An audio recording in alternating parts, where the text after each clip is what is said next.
We gave men the hero blueprint, so why does it feel like so many of them are choosing the villain instead? Welcome to AIL, where entertainment isn't just what we watch, it's who we are.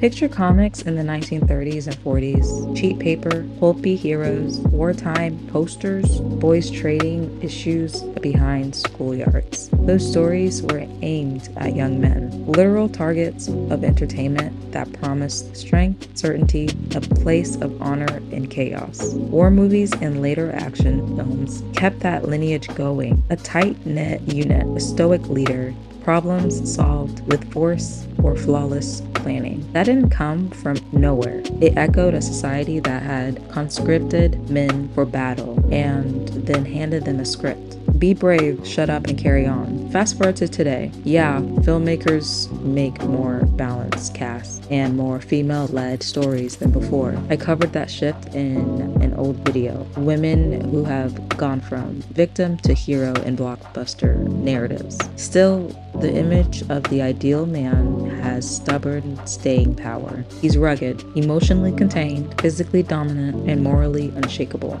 You see him in capes, in combat fatigues, and even in the quiet hero who sacrifices himself for the team. That old script is still on repeat. That's the starting point of our story. At some point, two things happen at once. One, blockbuster storytelling grew. Bigger effects, wider reach, franchise logic.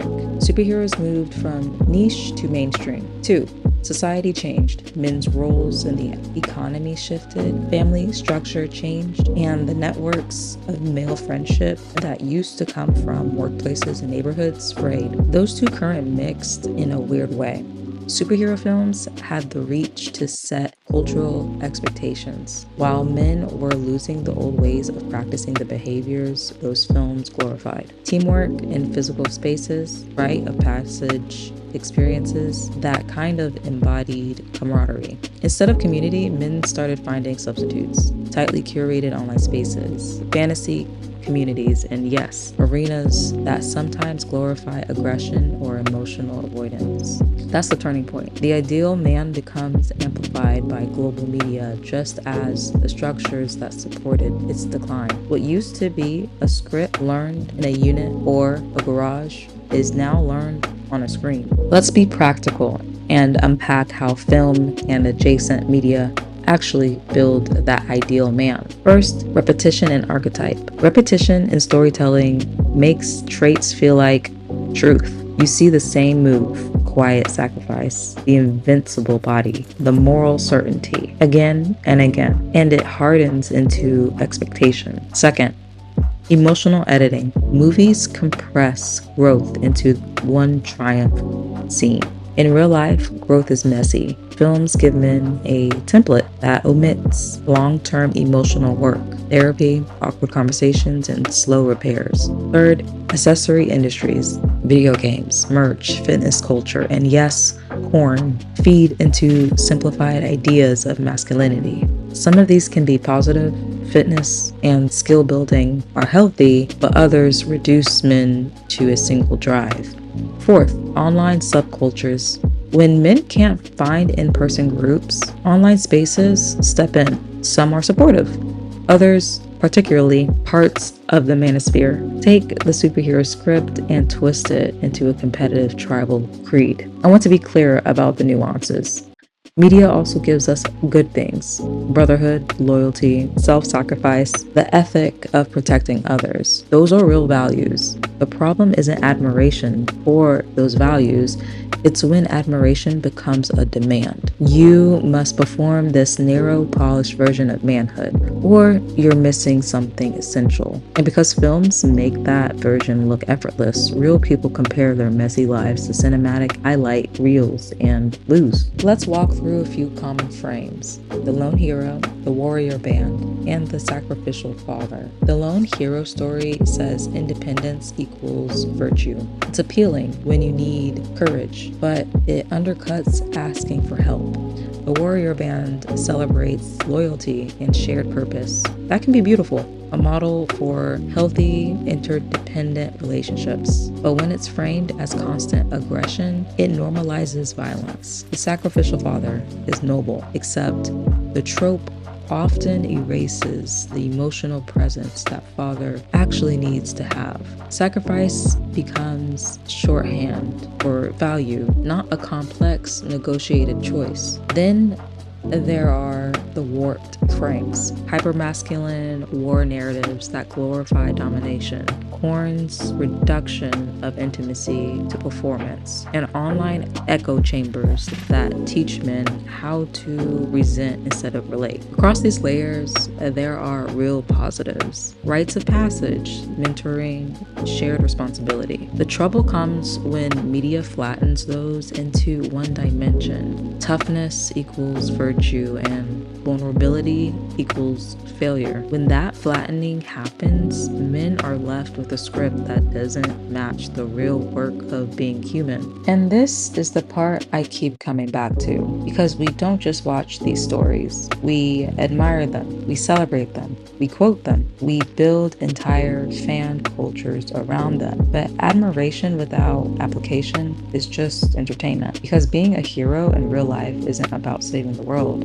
It's about how you treat people, how you handle pressure, whether you choose empathy over ego, and those are things we don't need a script for. Here's the part that makes people uncomfortable, but that we need to name. Loneliness and the decline of male friendships are not just abstract themes in essays, they're showing up in everyday life. Research and reporting have highlighted rising loneliness amongst men and fewer close male friends for many adults. Men report being less connected and more socially isolated than they used to be. When people lack connections, they look for meaning, identity in other places. That's where parts of the manosphere comes in, offering belonging, a code, and an explanation. Some spaces help men connect. Some turn resentment into doctrine. We have to be careful about blaming movies here. Films don't cause loneliness, but they set expectations and provide models. If the model is the invincible, people who are fragile or struggling can feel like failures. And failure, in turn, becomes fertile ground for groups that offer simple answers. Those groups can normalize bitterness, hostility, or withdrawal from civic life. We need better models, because the cost of poor models isn't just cultural, it's literal in terms of mental health and relationships. This is why the conversation matters, and why entertainment creators carry responsibility even when they're just trying to tell a good story. Quick return to a point I made in my previous video. Over the last couple of decades, female characters in blockbusters have gone from damsels to leaders. And that shift matters because it proves something important. Stories can evolve, and when they do, they reshape what we expect from people in real life. Women were given a new narrative, one that made room for agency, complexity, and strength. But when it comes to men, we've mostly kept the same script. Now, to be fair, this is starting to change. Characters like Venom or even Tony Stark, they're not perfect. They're messy, reactive, they struggle. But here's the difference. We see the chaos, but we don't see the work. We don't really see the accountability over time, the emotional repair, the consistent effort to actually change. We see the breakdown, then the comeback. But the middle, that part where real growth actually happens, is usually skipped. And that matters, because that middle is what real life actually looks like. Take Eddie Brock in Venom. The symbiote, in a way, acts like a conscience, constantly pushing him, challenging him, forcing him to confront himself.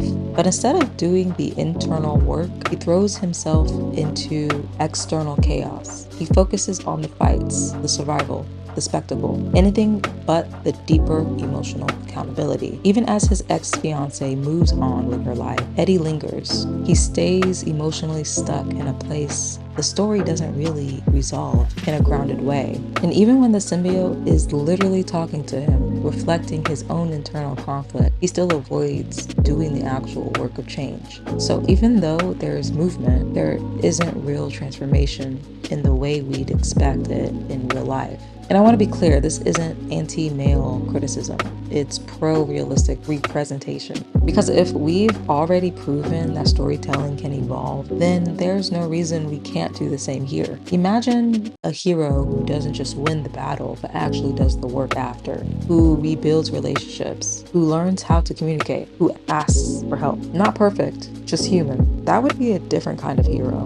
We've also been seeing more headlines lately about violence, shootings, assaults, things happening inside homes. And those stories don't exist in a vacuum. They connect in some way to the kind of narratives we constantly consume. Now, let me be clear. I'm not saying superhero movies cause violence. But when stories glorify power without limits or praise emotional detachment, it can make certain harmful mindsets easier to accept. And when real people start to believe they're supposed to be invincible, when they can't live up to that, the fallout can be serious. We're talking personal breakdowns, relationships falling apart, and sometimes it turns into something worse. And that's when this moment we're in right now, it really calls for awareness. Because we have to start asking, what are these stories actually teaching us? Are they giving us something we can use in real life? Or are they just selling us a feeling? And we have to be careful here, because even the way we talk about violence, the way it's reported, the way it's shown, it can either challenge these patterns or quietly reinforce them. And that responsibility doesn't just fall on creators, it falls on us too, as the audience.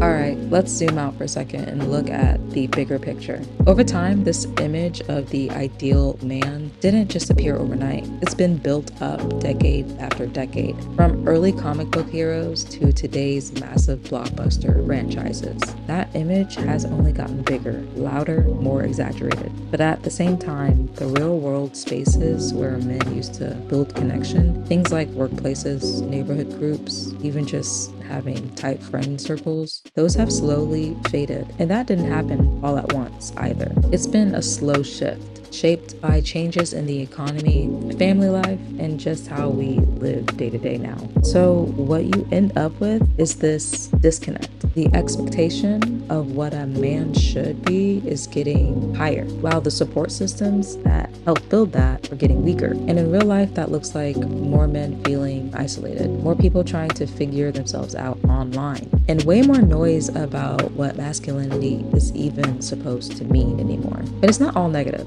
We are starting to see a response. More stories are showing flawed, complicated men. There's more conversation around mental health, and there are people actively trying to rebuild real connection and community. So the reality is it's both. There's tension, but there's also progress. And that matters, because this didn't happen overnight. This is the result of years, decades of slow cultural change. So what do you actually take from all of this? A few simple things. First, don't take any one version of manhood as the standard. A movie is a highlight reel. It's not a guidebook. Second, real life still matters more than anything on screen. Connection, friendship, community. That stuff is messy, it's imperfect, but that's where people actually grow. Whether that's a hobby, a group, even just having people we can talk to. That's the real foundation. Third, start watching what you consume a little more intentionally. Not just for entertainment, but ask yourself, what is this story actually pushing? What is it leaving out? Keep what feels real. Question what doesn't. And lastly, support better stories. If you see characters that feel human, layered, emotionally honest, talk about it, share it, boost it. Because the more we reward those kinds of stories, the more we get them. And none of this is huge on its own. But small shifts like this, that's how culture actually changes over time. I want to leave you with one thought I keep coming back to. We don't just enjoy these larger than life perfect heroes. We need them because they give us a sense of certainty in a world that honestly is kind of messy. And that makes sense. But there's a difference between admiring them and studying it. Because when you worship an idea, you freeze it. But when you actually study it, you leave room to question it, to challenge it, to grow from it. So I'm curious, what's a character or a film that you feel actually got it right? Not perfect, not untouchable, just human. Drop it in the comments and tell me why. And if you are into conversations like this, where we break down film, storytelling, and the psychology behind it, subscribe and stick around. I post every week. And yeah, go watch that Doomsday trailer again if you want. But this time, pay attention to more than just the spectacle. Pay attention to the story and the version of reality it's asking you to believe in. See you in the next one.